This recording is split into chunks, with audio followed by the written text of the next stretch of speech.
If you're looking for inspirational videos on how to make the best stained glass, tutorials, tips and tricks on some cool ideas, you've come to the right place. 3, 2, 1, talk to me. As you know, if you watch my channel, I'm a very big proponent of traditional glass techniques, but I love it when we can find new ways of doing things. And I'm going to show you a hack today for actually getting a great result. This particular hack doesn't work for windows that are placed outside, but if you're doing an exhibition or if you just want to get curious about an effect, this particular hack is a great one to try. I very often use screen printing as a technique, but rather than screen printing sample panels, I use this method. It's a really nice method, and for you, I think it's a great way to experiment and to create new pieces of glass, which are very, very easy to generate. Quite complex design here. You see lots of painted details with photographic images underneath. How are these photographic images created? Well, they're created with a computer and transparent film. We create a layer in between the glass layer of the top glass layer and the bottom glass layer, similar to the colored tiles, but in this instance we're using film. So let's take an example. Choose an image and bring it up onto your computer and desaturate it first of all. And in desaturating it, you also want to increase the contrast, so you're creating a high contrast image. Then print this image out onto the acetate, ideally using a laser printer rather than an inkjet printer in this instance. Laser printing works better for this type of thing and is more durable. I tend to print out a number of images and then layer them on top of each other to create a denser effect. You can try printing on the same piece of acetate, but it's harder to do. You then have the choice of layering this image with as many other layers of glass as you choose. So I'm playing around with using stain, and you can actually paint, on both sides of the glass, on numerous levels of glass, and trapping this image in there. You're introducing the image into the body of the glass. It looks really nice from both sides with the opalescent as well as the front-facing glass. So once you're happy with how you've applied the image to the glass, you can then seal it. I tend to use copper foil. It's really easy to work with, and this is your basis for then constructing a sample panel, a maquette if you like.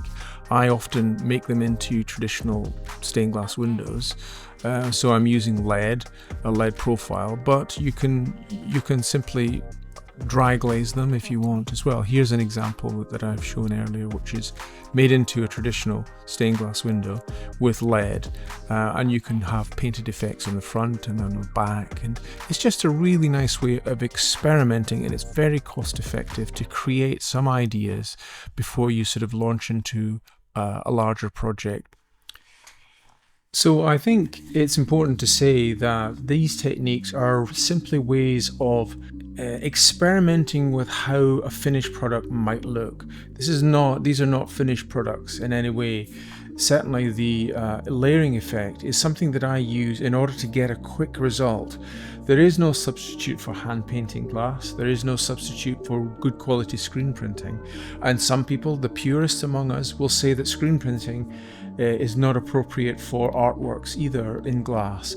I happen to believe that you should allow yourself to be as creative as possible and keep your mind open to as many options as you can, because in becoming familiar with more options, it gives you more opportunities to push the medium forward in your own way, in the way that you choose, in the way that's good for you.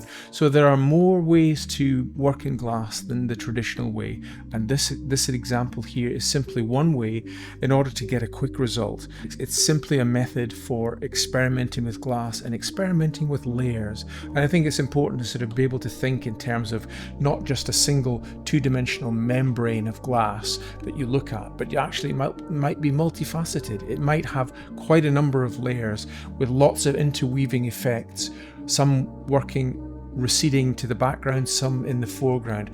Those are lovely ideas to play with glass, and I'm encouraging you to be as creative as you can in your application of putting pigment onto glass and putting colors together and putting textures together. The only rule in the business of being creative is there are no rules, and I would encourage you to break the rules wherever possible in the pursuit of creating something new and in the pursuit of creating something interesting.